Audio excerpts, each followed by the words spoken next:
The evening began with the kind of hopeful anticipation that often accompanies family gatherings. The narrator, after months of grueling overtime shifts and years of financial discipline, had finally secured the home they had always dreamed of, a spacious, warm place with tall windows, polished wood floors, and a dining room that could actually accommodate more than 4 people at once. For them, hosting dinner wasn't just about sharing a meal. It was about celebrating independence and welcoming family into a space built entirely from their own effort. The parents arrived with smiles, carrying a dessert box from a well-known bakery in town, as though the gesture was a peace offering for years of strained dynamics. The sibling, depending on the story's tone, either jealous or passive, trailed behind, already glancing around the home with an assessing eye. Compliments flowed immediately, but they came laced with undertones. "Oh, the living room is so big it feels like it could use a more traditional rug, don't you think?" Or, "This kitchen looks perfect for big family dinners. It's almost like you built it with us in mind." The narrator chuckled politely, brushing it off as their usual habit of inserting themselves into everything. As they sat down at the polished table, with dishes carefully laid out, the atmosphere was pleasant on the surface. Conversations about work, weather, and neighbors filled the air. Yet there was an undeniable energy that hovered just beneath a sharpness in the parents' comments. A possessive tone when they spoke about the house. When the mother walked down the hall to see the bedrooms, she returned with a remark that lingered uncomfortably. "That master suite feels just right for us. So much space and the lighting is perfect." She laughed as though it were a joke, but her eyes lingered on the narrator with a spark of expectation. The sibling, meanwhile, made observations about how the house was probably too big for just one person, or that it must be a lot to keep up with alone. These weren't innocent comments, they were subtle probes, testing the narrator's response, preparing the ground for what was coming. Still, the narrator, wanting to keep the dinner pleasant, brushed off the comments with strained smiles. Food was served, wine was poured, and for a moment it seemed like the evening might continue in peace. The narrator, while aware of the little digs and territorial remarks, told themselves it was just the family being themselves, always opinionated, always trying to assert authority. But inside, a small unease stirred. They couldn't quite shake the feeling that this dinner wasn't just about family bonding. It felt rehearsed, as though their parents had come with a script they were waiting to perform. That unease deepened when the father raised a toast. Instead of praising his child for achieving independence, he gave a vague, almost self-congratulatory speech to family, to sacrifice, and to the homes we build together. The words sounded noble, but to the narrator's ears, they carried an odd emphasis. We build together. Though every brick and payment of this house was theirs alone, still nothing explosive had yet occurred. The plates were full, the conversation flowed, and laughter occasionally broke through. But like storm clouds gathering on the horizon, something heavy and unavoidable loomed.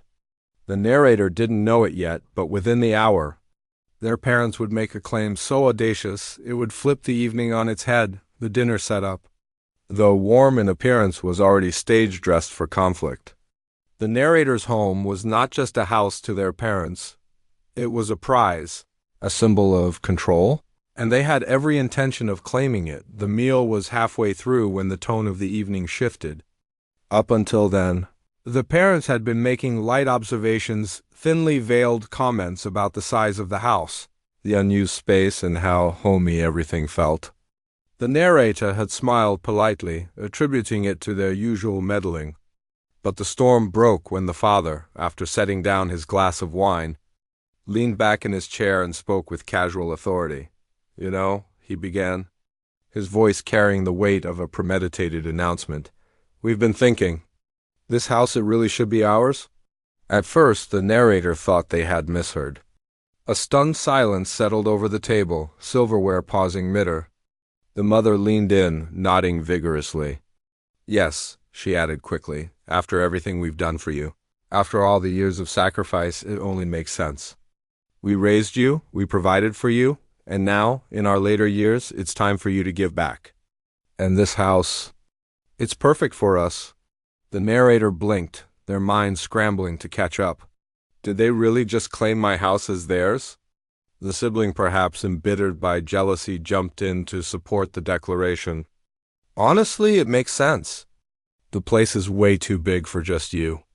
It's almost selfish to keep it all for yourself when Mom and Dad could use the space. You could easily move into a smaller apartment. Or even the basement. It's not like you're around much anyway with work. The words landed like a slap. What was meant to be a celebratory family dinner had transformed into an ambush. The parents weren't joking. They began discussing their plans for the house as though it were already settled. The mother mused aloud about which room would make the best master bedroom, her tone laced with ownership. The father remarked that the backyard would be great for our barbecues. The sibling even suggested turning one of the spare bedrooms into their own place to crash on weekends. It was surreal. The narrator sat frozen, caught between disbelief and outrage. The sheer audacity left them speechless at first. How could their parents, of all people, feel entitled to erase years of their hard work with a single declaration? But the parents pressed on. This isn't just about the house, the father said, raising his voice slightly. It's about respect. Everything you are, everything you have, came from us. Don't forget we clothed you, fed you, gave you opportunities. You wouldn't even be sitting here if it weren't for us. So really, what's wrong with handing this over to your family? You owe us? The mother chimed in, her eyes narrowing. And don't you dare think this is ungrateful. We've sacrificed more than you'll ever understand. You have no right to deny us this comfort after everything we've done. The words cut deeper than any insult. This wasn't just a claim on a house, it was a rewriting of history. A weaponization of parental sacrifice to demand ownership of something they hadn't lifted a finger to build. The narrator tried to interrupt, to remind them that they had paid for every brick, every nail, every piece of furniture with their own sweat. But the parents brushed it aside with scoffs and hand waves. To them, gratitude meant obedience.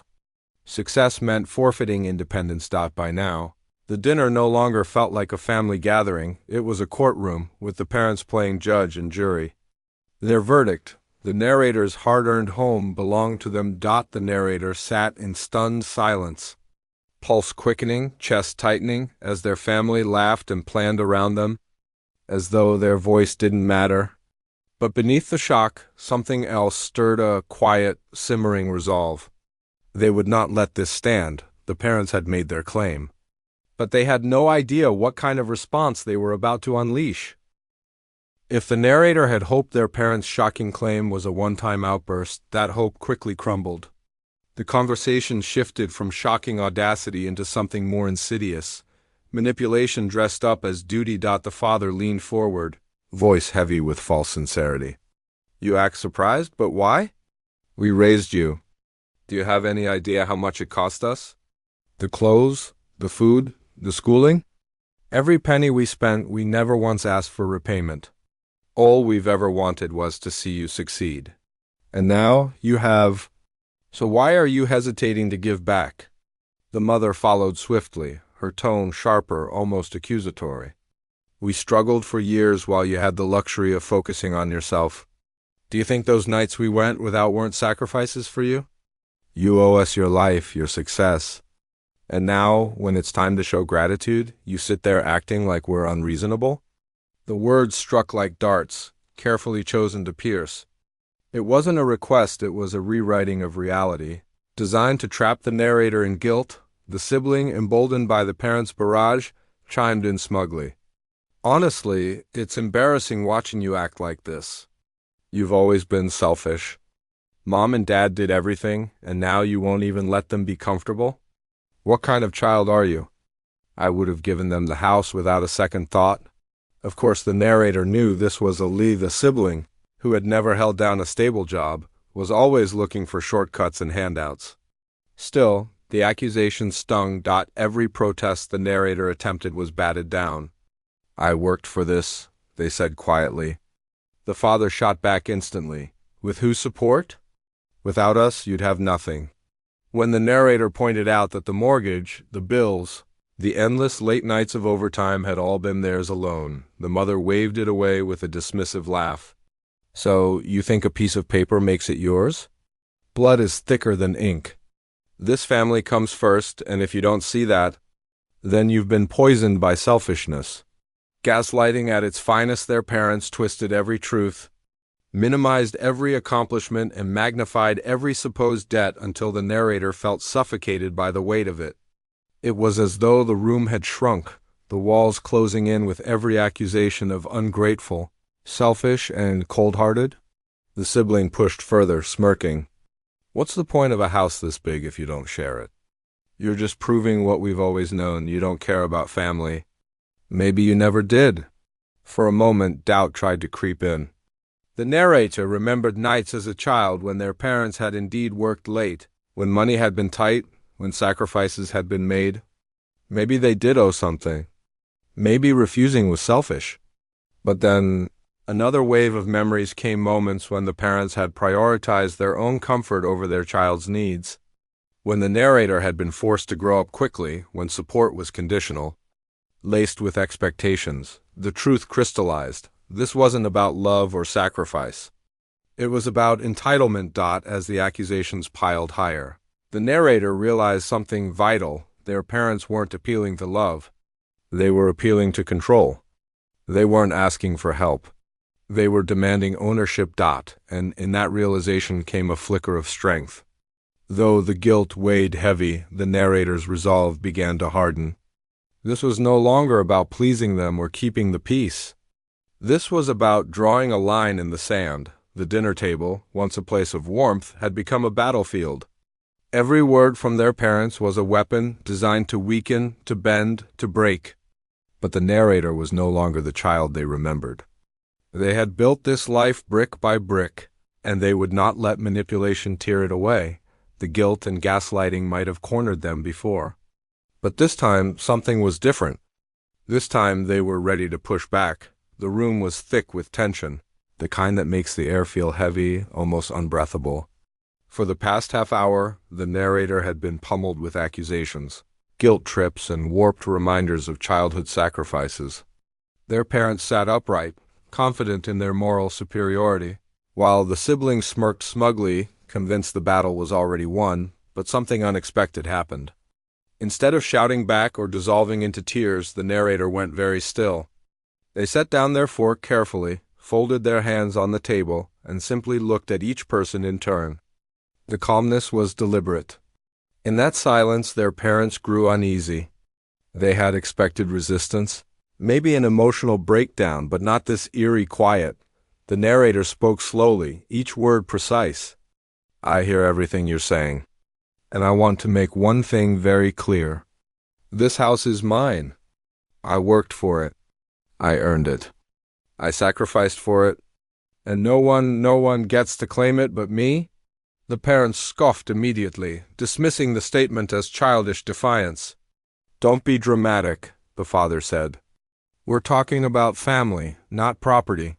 But the narrator didn't flinch. Instead, they leaned into their calmness, letting it be their weapon. You're talking about control, not family. If this were about family, you would be happy for me, not trying to take what I've built. The words landed differently. For the first time all evening, the sibling's smirk faltered. The mother narrowed her eyes, but there was a flicker of hesitation.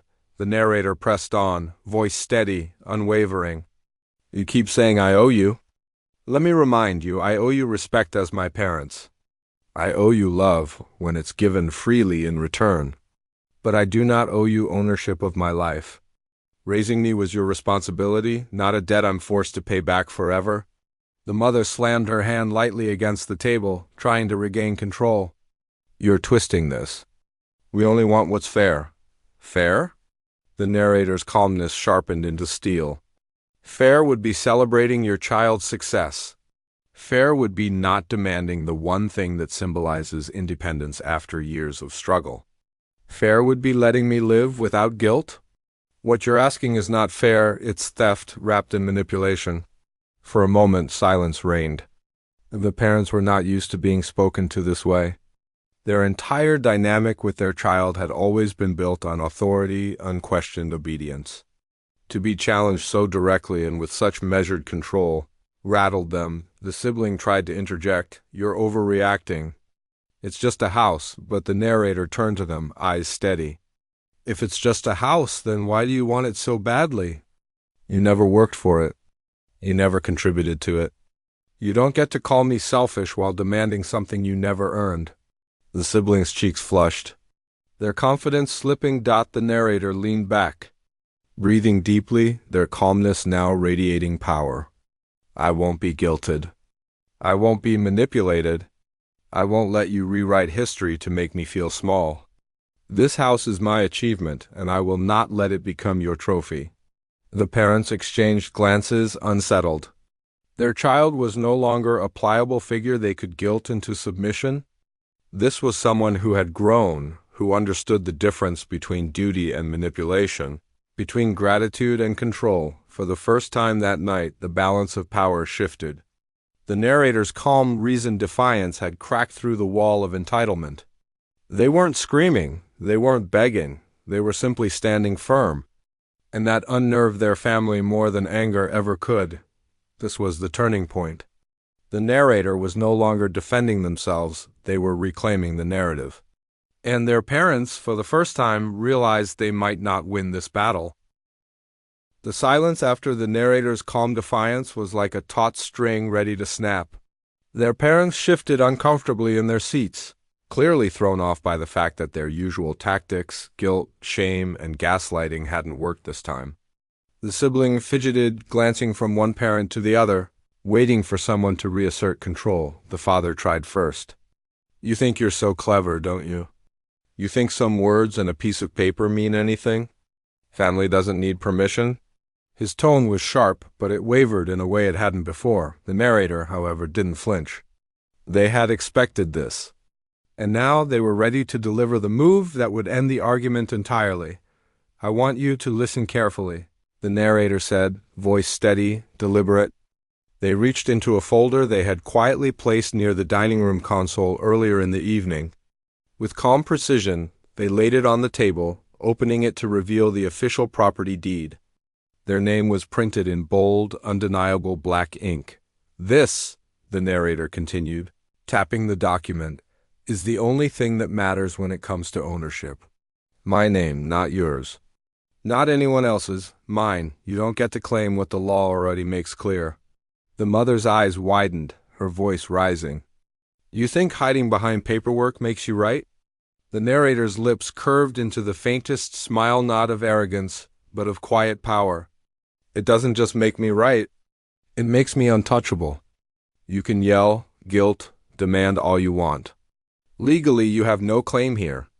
And emotionally, I'm done being manipulated into thinking I owe you everything I've worked for." The father's face darkened. But before he could speak, the narrator leaned forward, their voice lowering just enough to cut sharper than any shout. "You keep saying I owe you.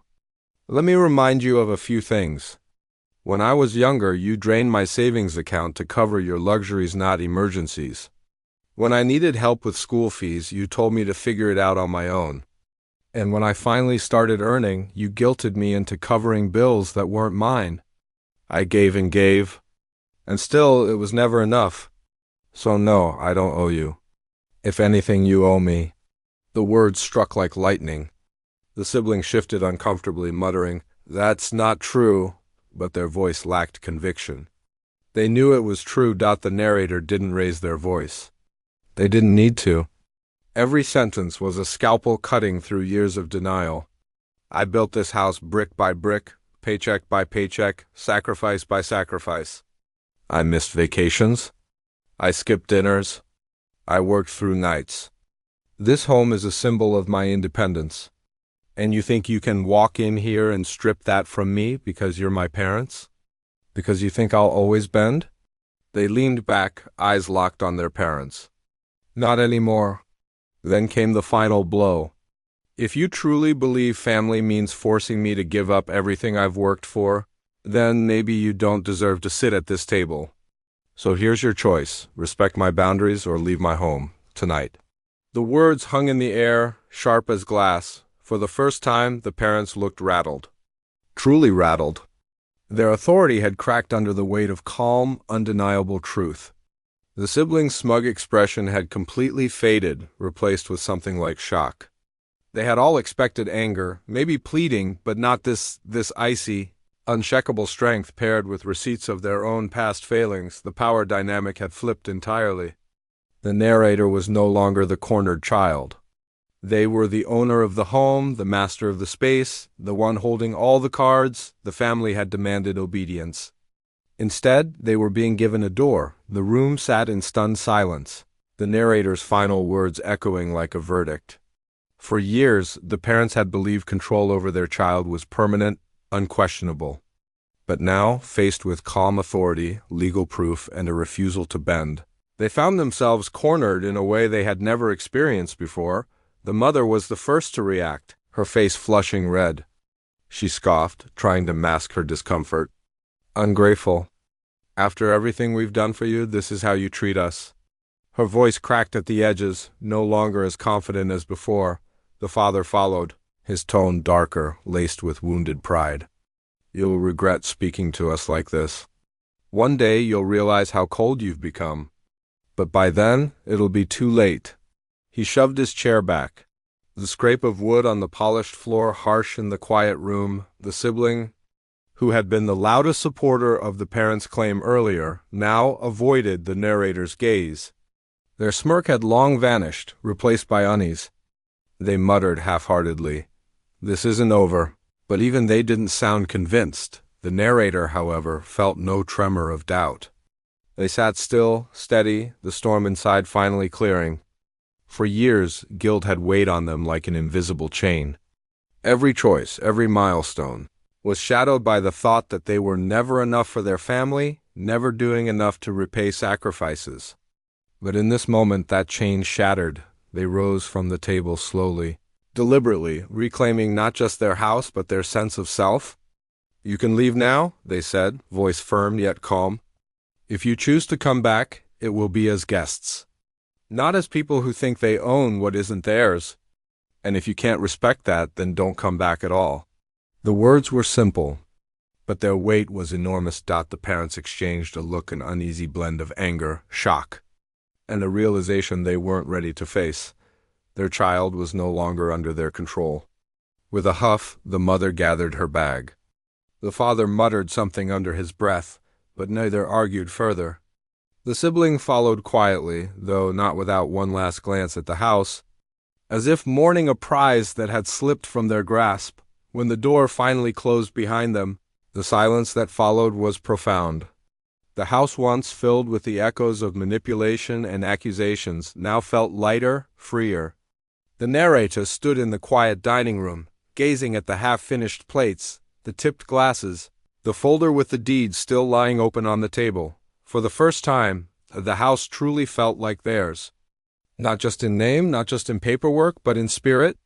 It was no longer a place they were afraid would be taken from them. It was their sanctuary, their achievement, their symbol of independence. They walked through each room slowly that night, touching the walls, the furniture, the space they had worked so hard to build. Every corner reminded them of sacrifice, yes, but also of resilience, determination, and the refusal to be broken. Sitting down on the couch, the narrator allowed themselves a small smile. A confrontation had been painful, yes. It had ripped open old wounds and confirmed suspicions they had always feared, that their parents' love was tangled with control. But it had also given them something priceless, freedom. The next morning, they woke to sunlight spilling through the windows, warm and golden. For the first time in years, they felt a peace that wasn't fragile, a peace that didn't depend on appeasing anyone else. Their house stood tall and steady.